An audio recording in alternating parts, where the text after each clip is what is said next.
ሓደ ወገን ህወሓት ምስ ኤርትራ ወጊኑሎ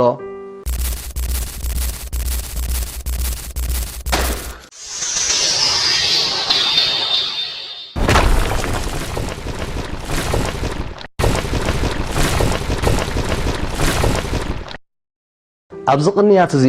ኩናት ዘይተርፍዩ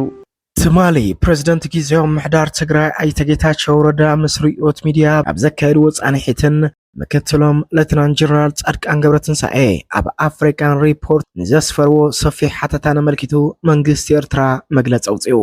ጸላም ንጸላም ክቕንጥጦ ይክእልኒ እዩ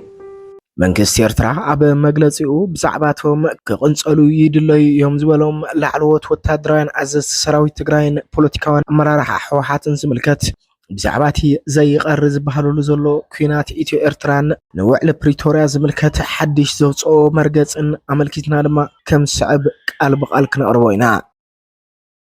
ጸጥታ ዘይተገይሩ ካርታ ምብራቕ ኣፍሪካ ክቕይር ዝኽእል ዕናዊ ኩናት ኣብ ቀረባ ግዜ ክባራዕ ይኽእል እዩ እቲ ሓቂ ኩሉ ይፍለጦ እንተስ ብኽፍኣት እንተስ ሞቂልዎ ኣብቲ ምስ ሪኦት ሚድያ ዝተገበረ ቃለ ምልልስ ኣቶ ጌታቸው ረዳ ንዓናውን ዘስደመመ ምስጢራት ኣብ ሚድያ ነዚሕሎ ይብል መግለጽ መንግስቲ ኤርትራ ድሕርቲ ብጋዜጠኛ ቴድሮስ ዝተፈነወሉ ጭራ ነብረይ ተሓዝ እንተሒዝካ ድማ ይትፈኑ ዝዓይነቱ ሕቶታት ኣቶ ጌታቸው ረዳ ግጭቱ ከፌደራል ነው ብምባል ነቲ ብምክትሉ ሌተናንት ጀነራል ጻድቃን ገብረትንሳኤ ኣብ አፍሪካን ሪፖርት ዝወፀ በኢትዮጵያና በኤርትራ መካከል የጦርነት ዝግጅቶች የመጨረሻ ደረጃ ላይ ደርሷል በሁለቱም ሀገራት መካከል ጦርነቱ የማይቀር ይመስላል ዝብል ጽሑፍ መልሶ ደርዕዎ ይብል መግለጽ መንግስቲ ኤርትራ እምበኣርከስ ኣቶ ጌታቸው ረዳ እቲ ኩናት ብወገን መንግስት ፌደራል ተወዲኡ ብምባሉ ንልዕሊ 2 ዓመታት ሓቢሮም ዝሰርሕዎ ውጥን ተገቢልዎ ስለዚ እቶም ካብ ስልጣን ዘባረርዎ ንሳቶም ዘይኮኑስ ነቲ ኩናት ብሂጎም ንሱን ምክትሉን እዮም ነቲ ኩናት ምስ መንግስት ፌደራል ብምድማጽ ክህንድስዎ ጸኒሖም ብቓላት ፕሬዝደንት ኢሳያስ አፈወርቂ ዘይናትና ኣይንደልን ናትና ኣይንህብን ፍሉጥ መትከሉ እዩ ኣብዚኣ ግን ኣቶ ጌታቸው ረዳ ሓንቲ ሰሓታ ዓባይ ነጥብ ነይራ ሰብኣይን ደሊኽን ጭሕምን ጸሊኽን ኩናት ብሂጎም ትግራይ በቲ ኩናት ክትልብለብ ኣይደሊኔ ምባል ግን ዕሽነት ያደርሆስ ንዕቐትና ኣሞራ ይነገሩ ከምቲ ንሱን ምክትሉን ንህዝቢ ከእምንዎ ዝሃቀኑ ስምምዕነት ፕሪቶሪያ ነተብ ትግራይ ዝተፈጠረ ግጭት መሰረታዊ ፈታሕ ክህብ ዝተሃንደሰ ዘይኮነ ምስ መንግስት ፌደራል ተላፊንካ አንጻር መንግስት ኤርትራ ንምዝማት ነይሩ ኣብዚ ጉዳይ ኣቶ ጌታቸው ረዳ መንግስት ኤርትራ ካልኩሌትድ ሪስክ ይወስድ ብምባል ኤርትራ እንተስ ነቲ ስምምዕነት ብዘይ ምቕባል እንተስ ነቲ ስምምዕነት ንምፍራስ ሪስክ ከም ትወስድ ርግጸኛ ከም ዝነበረ ይገልጹ ናይ ብሓቂ ንመትከላት መንግስቲ ኤርትራ ካብ ዘይምፍላጥ ዝመጸ ስሕተት ጥራሕ ዘይምዃኑ ብምባል ኢኻ ተሓልፎ ክንዲ ዝኾነ ኤርትራ ካብ ትብብይን ኮሚሽን ዶብ ዝተሓንጸጸን ዝተመልከተን ኣብ ካርታ ዓለም ዝሰፈረን ኣህጉራዊ ዶብ ወጻኢ ዝሓዘቶ ናይ ዝኾነ ይኹን ወገን ስድሪ መሬት የለን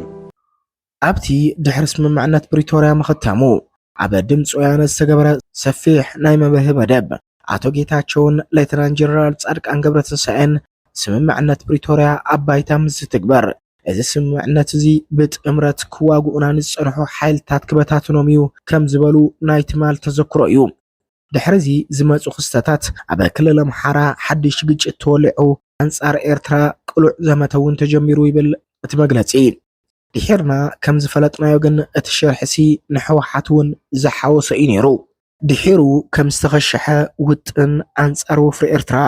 ቅድሚ ኣብ ባይታ ምትግባሩ ውሑዳት ዘይኮኑ ኣየስርሑናን እዮም ዝተባሃሉ ላዕለዎት መራሕቲ ሕወሓት ንምቕንጻሎም ተሃንዲሱ እዩ እዚ ብግዜ ንህዝቢ ዝግለጽ ይኸውን ይብል እቲ መግለጺ ምህለላ ኩናትን ምስዋር ጽልእን ድማ ሰላምን ርግኣትን ከምጽእ ኣይክእልኒ እዩ ሰራዊት ትግራይ በታቲንካ ኣዘዝቱ ኣሲርካ ኣብ እንግዳዕ ህዝቢ ትግራይ ተወጢሕካ ናብ መረብ ክዝመት ዝገርም ውጥን እዩ ግጭት ንምፍሕጣር እውን ኣብ ዶባት ኢትዮጵያን ኤርትራን ሰራዊት መንግስት ፌደራል ንምስፋር ሰፊሕ ምንቅስቃስ እዩ ተገይሩ እንተኾነ ቀዳማይ ሚኒስተር አብይ አሕመድ ዓሊ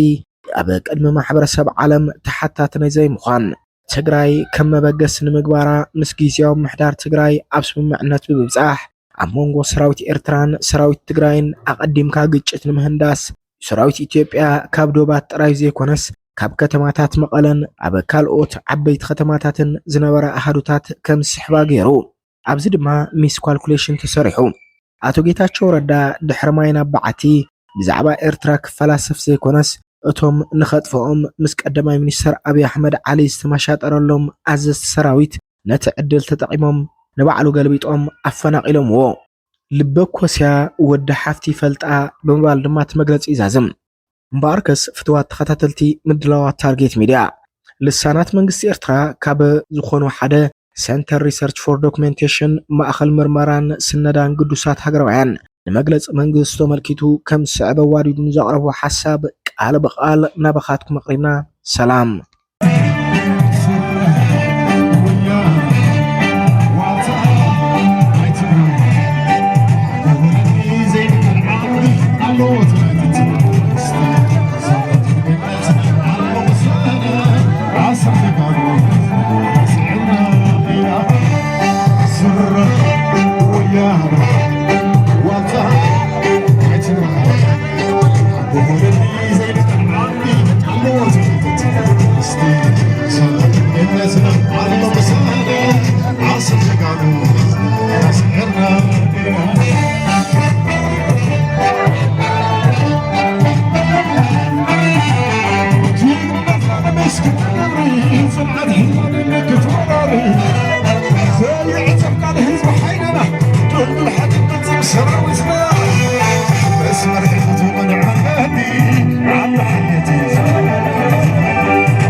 Stay.